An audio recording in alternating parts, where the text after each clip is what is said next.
Hombre, que estáis ahí. Es que yo oigo el Smells Like Teen Spirit de Nirvana y es que me voy al Seattle de los años 90.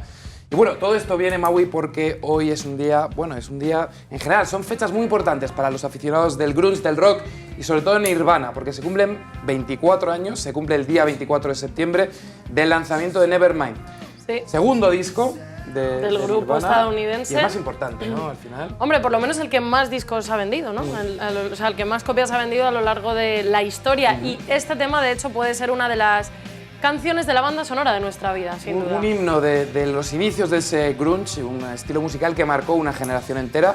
Bueno, para hablar de Nevermind, para hablar de Nirvana, para hablar de rock, para hablar de grunge... Tenemos a un experto, a una eminencia en lo que es la música, un crítico musical, periodista español, él es Diego Manrique. Muchas gracias. Y coleccionista de discos, mucho además. Para mi desdicha. Para tu desdicha, ¿no? Es algo que te persigue. ¿no? Es una... Te leemos en El País, te escuchamos en la serie y hoy te tenemos en Hub. Formidable. Formidable para nosotros, desde luego. También nos acompañan Raúl Marqueta y Natalia Sprenger, también grandes fans de Kurt Cobain y los suyos. Por supuesto. Muy grandes. ¿Cómo no ser fan de Nevermind? Un disco que ha vendido 30 millones de álbum, que además consiguió desbancar a Michael Jackson en 1991. Cierto. Cuando Nada. Casi nada. Y que es un icono, yo creo, para todo el mundo. O sea, te guste o no te guste el rock, el grunge o lo que sea. Y uno de los 500 mejores álbumes del mundo. Según la revista Billboard. En el puesto número 17. En el 17. Yo lo pondría mucho antes. Pero bueno, antes de nada, Diego, la primera pregunta es ¿por qué hacer un especial del Nevermind? Porque es un disco que realmente creemos que marcó una época, inició un estilo. Es un disco que tiene grandes canciones y sobre todo es históricamente el último momento en el que ves que el rock es un movimiento que atrapa a todo el mundo, a todas las generaciones, un movimiento intergeneracional, internacional.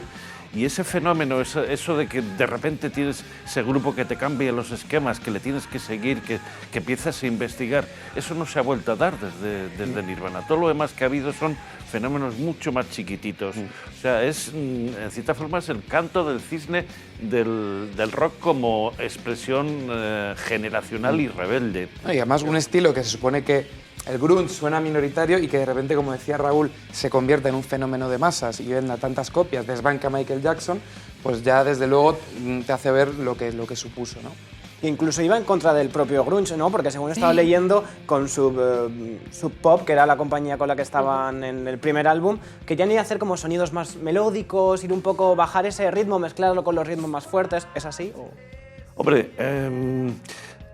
toda la historia de Nirvana la tienes que entender como la frustración de un personaje que es Kurt Cobain, que intenta ser el más puritano y el más auténtico de todos, pero que al mismo tiempo quiere ser una estrella de rock. Esa tensión es la que acaba con él.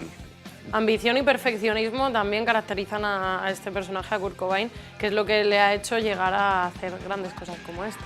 Y no olvidemos que viene de una familia rota y que conoce unos grados de pobreza que no nos podemos ni imaginar. Él se sabe, durmió en la calle, se metía en las unidades de emergencia de los hospitales y se quedaba allí en un rincón dormido. Es decir, han pasado mucha hambre. Y hay una historia preciosa y es cuando les empiezan a cortejar las discográficas y les llevan a Los Ángeles. Entonces les meten en un hotel de lujo y de repente Cobain y los otros llaman al de la discográfica y le dicen, oye, hay unos frigoríficos en las habitaciones y hay unas botellas, ¿podemos coger una?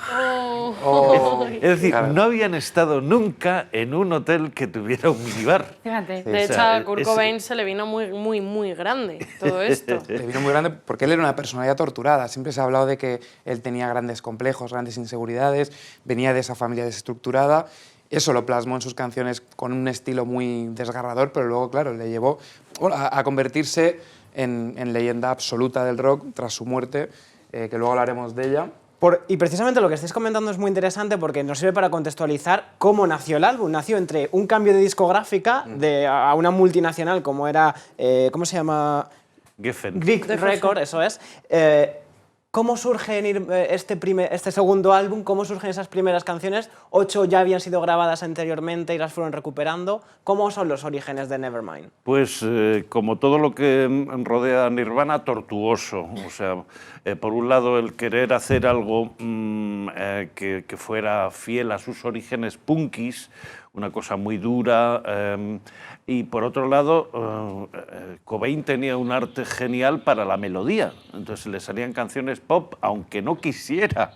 Hay una historia, él dice por ejemplo que él no podía hacer pop porque había escuchado mucho a los Beatles y los Beatles lo habían hecho ya todo, o sea que lo único que le quedaba era ir hacia el ruido, pero en el fondo todavía le quedaba el gusto por la melodía pop. Una combinación que llevan de una manera Este perfecta. disco, Nevermind, que lo tenemos aquí, pero porque yo creo que lo tenemos todos en casa, así que ha sido fácil encontrarlo porque todos lo teníamos en casa. Arranca con una canción que, como decíamos, se ha convertido en himno de una generación, que es Smells Like Teen Spirit, y es así.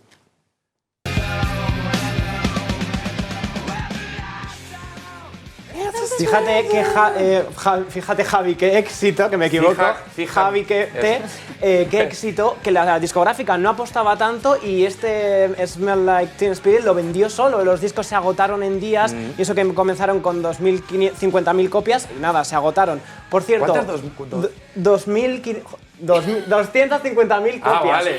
La No, 1500 no es era media, demasiado no es media. poca. El videoclip también, la estética del videoclip en ese especie de instituto americano, Muy grunge también. absolutamente degradado. Era Es que un poco es una la canción que imagen. tiene un riff que se te pega, pero la letra es una letra resbaladiza, o sea, está ironizando sobre su propia generación y sobre la capacidad que tiene la industria del consumo de transformarte. Teen Spirit es una marca de un desodorante, sí. entonces no es un mensaje de comerse y tragarse rápidamente, sino que tenía muchas lecturas, y yo creo que eso es lo que hace que de repente la gente nos acercábamos allí e intentábamos ver qué estaba pasando allí, qué quería contar ese señor.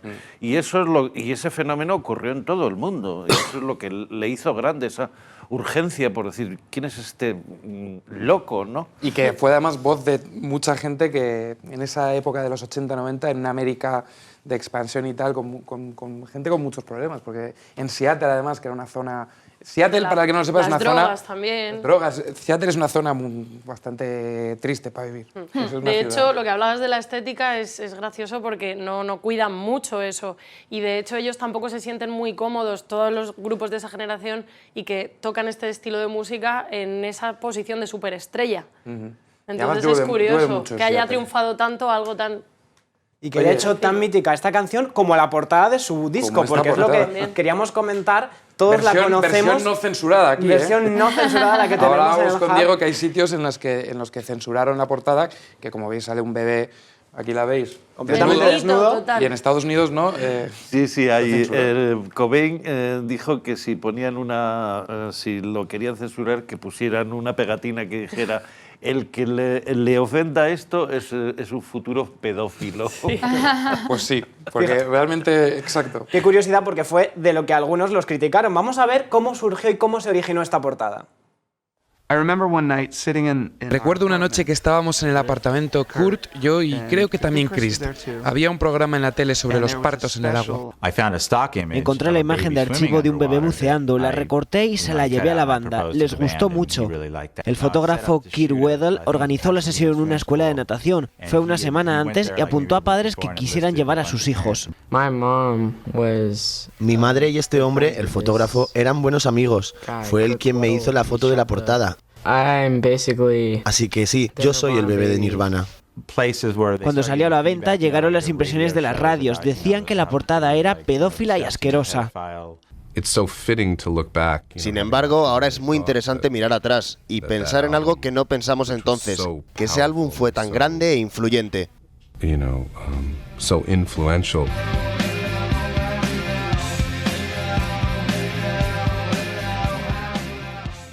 Menos mal que ahí Qué se ha puesto un curioso. bañador. Ahí la habéis Menos visto, mal. Spencer Elger, que tenía solo 3 meses en la foto original porque la que querían poner en un origen, una foto de un parto, les costaba $75.000 al año, entonces se negaron absolutamente y organizaron esta sesión de Que le fotografías pagaron con el chico. $200 a los padres de Nada, los o sea, niños, ¿no? nada, y fíjate, es una portada mítica en la música. De las más míticas. De los bebés más famosos sin saberlo del mundo. Sí, sí, ¿Y qué hace este chico hoy en día? ¿Alguien lo sabe? Pues no lo sabemos, pero... Yo creo que vive de ello. Sí.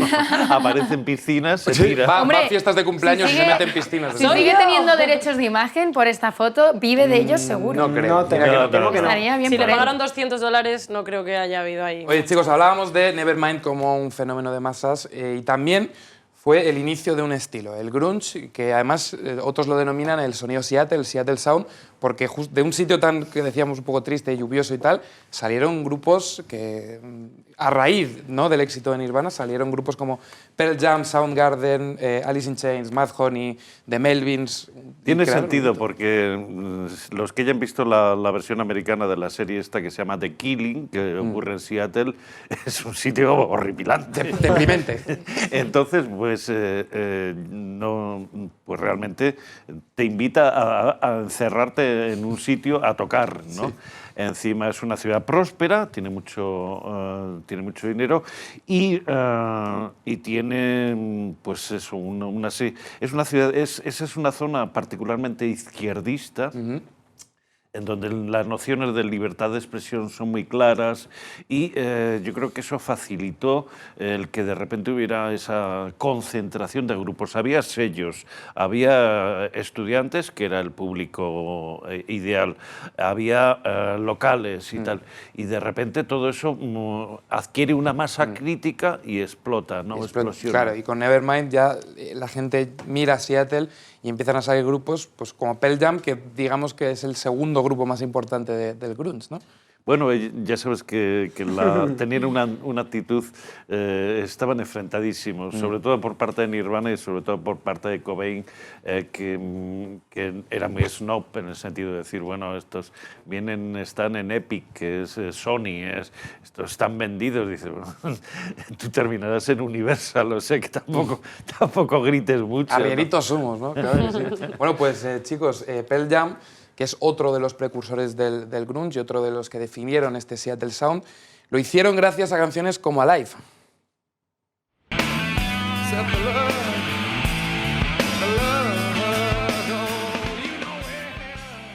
Alive de Pearl Jam pues es Que una de también ha esas marcado bandas época también. rivales del Sí, grunge. no, además es curioso porque Pearl Jam vinieron a Madrid y actuaron en el Revolver, en un sitio ínfimo.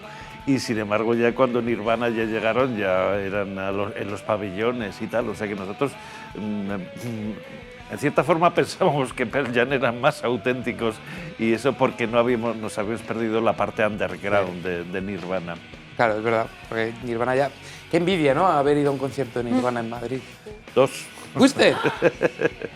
Uno en el pabellón del Real Madrid, que no existe, y el otro en el Palacio de los Deportes, que también tampoco se parece nada. ¿Y cómo fue? ¿Cómo fue escucharlos en directo?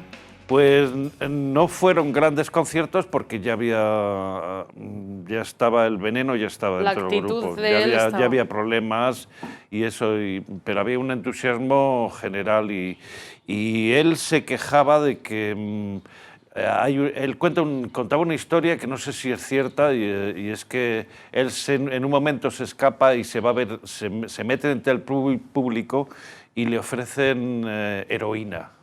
Y entonces decía, no puede ser que yo tenga este público, o sea, un público que aunque él fuera un consumidor, le quería arrastrar a ese mismo pozo, ¿no? Y eso le chocó muchísimo. Oye, pues todos sabemos que Kurt Cobain sí que tuvo problemas muy graves con la heroína, que luego pues, todo el tema del fallecimiento de Kurt Cobain siempre ha habido polémica, pero yo te quería preguntar, Diego, así a modo metafórico, ¿quién mató a Kurt Cobain? Yo creo que a Kurt Cobain le mató el indie. Y lo puedo defender. El indie o esa idea purista del indie en la cual no puedes grabar para las multinacionales, no puedes no puedes hacer videoclips para la MTV, tienes que ser pues básicamente pues un puritano en el sentido de no aceptar nada. Hay una parte del movimiento del rock alternativo estadounidense que seguía esos planteamientos, sobre todo en la ciudad de Olimpia, grupos feministas, vegetarianos, con todo tipo de planteamientos ideológicos muy rígidos, y Cobain quería ser eso, pero al mismo tiempo quería ser una estrella. Entonces, de hecho, se enamoró de una de las chicas de una de las bandas así feministas, y de Betty, creo que se llamaba. Courtney Love. No, bueno, pero de las Bikini Kills, pero te digo al principio. Sí, él tiene unos... Yo creo que hay la combinación de alguien que sabe que está tocado por la gracia de los dioses o de las musas, y por otro lado la presión social de una gente que le dice no, tú tienes que seguir con nosotros, esto es una vida monacal y tú la tienes que seguir así, porque si no, no eres auténtico. Evidentemente él rompe con esa vida, pero lleva un sentimiento de culpa que le lleva por unos muy malos caminos. Muy malos caminos. Todos sabemos cómo acabó, pero todo eso, toda esa vida tortuosa, todo eso que decía Maui, de amores, de carrera, ha sido reflejado además en documentales, películas, que también te hace ver lo que ha sido Kurt Cobain como icono, ¿verdad, Natalia? Porque ha habido películas, documentales, ha habido de todo audiovisual hablando sobre la figura de Kurt Cobain y de Nirvana. Incluso este mismo año. Efectivamente, ha habido muchísimas. Este año, de hecho, ha habido 2 documentales, pero vamos a ir poco a poco. Este tema me encanta hoy. Me encanta, ¿no? Vamos a hablar del cine y de Kurt Cobain. La primera película, vamos a ver unas imágenes de ella, se llama Last Days y se estrenó en mayo del 2005. Mirad de qué va.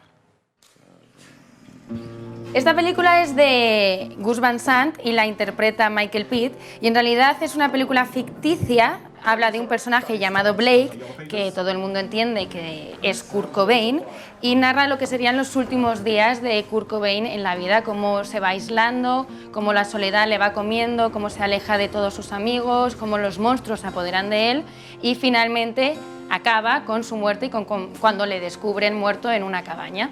Es una película que pasó en el Festival de Cannes y que tiene admiradores y detractores. No a todo el mundo le ha gustado. A ti, por ejemplo, no te ha gustado, ¿verdad? Es absolutamente horrorosa y adoro a Gus Van Sant, ¿eh? Pero Gus Van Sant no se ha recordado por esta película y Cobain, afortunadamente, tampoco. Sí, ¿en qué ha fallado? ¿En qué ha fallado, a tu parecer? Hombre, pues cuando te enfrentas a un personaje de unas dimensiones tan gigantescas, puedes decir, o voy a seguir los datos que tengo de documentación o me lo invento todo. Gus Van Sant se lo inventa todo y el resultado es que no te lo crees. Claro. No te lo crees, es lo que tiene, ¿no? Cuando te inventas las cosas al final no sale un buen producto. Y hablando de no inventar, para eso también están los documentales. Este es el año de los documentales de los grandes mitos que murieron con 27 años. Se ha hecho un documental de Janis Joplin, de Amy Winehouse, y se han hecho 2 documentales de Kurt Cobain. El primero de ellos es este, vamos a ver imágenes de él también para que os hagáis una idea de cómo es. Se llama Cobain Montage of Heck, se estrenó en abril del 2005 y es el primer documental autorizado por la familia de Kurt Cobain. Resulta que lo que retrata es toda su infancia, su adolescencia. Es un documental muy íntimo, con imágenes absolutamente inéditas, conseguidas porque Courtney Love le entregó al director de este documental material alucinante. Cintas en Super 8, 4.000 páginas escritas por él, muchísimas cintas, 200 horas de audio grabadas por Kurt Cobain, vídeos en VHS. Entonces es un documental muy realista y que narra lo que era la persona y no el personaje de Kurt Cobain. Entender a Kurt Cobain desde su infancia y su adolescencia, ¿no? Y desde documentación verídica. Sí, se puede ver de hecho que era un niño muy tímido, que estaba todo el rato agarrado a una guitarra de juguete que él tenía. Se ve también cómo se convirtió en un adolescente muy acomplejado, que tenía muchísimo miedo de ser rechazado, y se ven muchas imágenes también de la relación que tenía con Courtney Love, y termina con una entrevista al electricista que se encontró el cadáver de Kurt Cobain y que no sabía quién era Kurt Cobain. No, ese cadáver, paradojas de la vida. Ese momento de encontrarse a Kurt Cobain muerto que ha dado lugar a múltiples polémicas, ¿no? Porque se hablaba también de asesinato, se hablaba de suicidio, que es la versión oficial. Precisamente polémicas que continúan ahora. Hace menos de un mes, yo creo, escuchábamos la polémica de que un presentador de Seattle se anunciaba tener unas fotografías que aseguran que no fue asesinado como dice, o sea, que no murió, que no no se suicidó tal y como conocemos, y aseguran, bueno, pues que Courtney Love, que es la mujer que siempre ha estado rodeada de, pudo ser ella quien provocase este teorías final. de la conspiración, ¿no? Al final. No sé. Yo creo que es un disparate y, por otro lado, lo entiendo. Es el mismo caso de Yoko Ono con John Lennon. Es decir, son mujeres muy fuertes que transmiten mucha autoconfianza a personajes que hasta entonces vivían un tanto amargados, y entonces se les atribuye todas las maldades posibles, ¿no? Es un disparate, o sea, es pensar, aparte, con todos los respetos, con la cantidad de cosas que se mete o se metía en aquel tiempo Courtney Love, no me la puedo imaginar haciendo ningún tipo de plan siniestro. Es verdad que los fans llegan a asegurar, bueno, dicen que hay errores o hay discursos no muy aclarados en las investigaciones policiales, incluso que Courtney Love pudo como contratar sicarios. Bueno, son tantas de las teorías que podemos leer acerca de este final de Kurt Cobain, que bueno... Es como la culpa de todo la tiene Yoko Ono. Al final, las pobres... Es lo malo siempre de ser las un... mujeres. Siempre tienen la culpa. Pero bueno. Es lo malo de ser un icono como es Kurt lo malo de Cobain, ser no un entiendo. icono. Bueno, icono también, los otros dos miembros más conocidos de la banda, Chris Novoselic y Dave Grohl, sobre todo este último, siempre se decía que habría sido de Nirvana. Comentábamos antes del programa que tú crees que seguro que se habrían separado, pero evidentemente la separación fue por forzosa, y Dave Grohl creó Foo Fighters. Estabilizó, Dave ¿no? Grohl es un tío enormemente simpático, tiene una capacidad de comunicación, de unas relaciones humanas tremendas y un talento para crear canciones pop que igual es más grande, que a la larga más grande que el del propio Cobain, ¿no? O sea, de una forma u otra, Grohl hubiera triunfado. La tercera persona él está más interesado por cuestiones políticas, Sí, Chris Novoselic, Novoselic. y entonces yo creo que también hubiera aceptado la ruptura del grupo, porque tenía obsesión por todo lo que está ocurriendo en los Balcanes, la guerra en la antigua Yugoslavia, y es un personaje que sigue siendo muy activista políticamente, y la verdad es que yo creo que en algún momento Novoselic va a contar historias que nos van a cambiar un poquitín los esquemas de toda esa historia, porque él estaba desde el principio. Grohl entra más tarde. Claro, Novoselic ha vivido toda la trayectoria desde el principio de las fiestas privadas que daban hasta la gira de conciertos de un no parar. Lo que es que en este momento él y Grohl tienen que moderarse, porque al final el control de las canciones, de las filmaciones, de todo, lo tiene Courtney, con lo cual, aunque se llevan a matar, pues tienen que pactar para que sigan saliendo productos con el nombre de Cobain o de Nirvana. Bueno, pues yo, para dar una pequeña nota de humor al final de este pedazo de especial, hablando de Chris Novoselic, que efectivamente está muy implicado en política, quería que vieseis, porque Smells Like Teen Spirit, que es la canción con la que hemos empezado, ha tenido muchos covers, muchas versiones, y una de ellas ha sido una tan divertida como la que hizo Weird Al Yankovic. Yo creo que preferimos la de Nirvana original, pero esta es divertida. Pero bueno, sin duda alguna. Diego tenemos Manrique, ha sido todo un placer poder comentar este 24 aniversario de Nevermind de Nirvana. Gracias por haber venido al Hub. Lo mismo digo, porque tenía mucha curiosidad por ver si esto era... ¿Qué ocurría en esta redacción? En esta redacción solo ocurren cosas buenas. Y el año que viene cumple 25, así que igual también lo comentamos. Así que puedes volver a venir. Raúl Natalia, Marqueta, gracias, muchísimas chicos. gracias. Gracias. Natalia. Gracias. Y bueno, Pues descansamos eso, un con rato. Nevermind nos vamos. Venga. Con esa Weird Al Yankovic. Hasta ahora. Si te gusta, dale a like.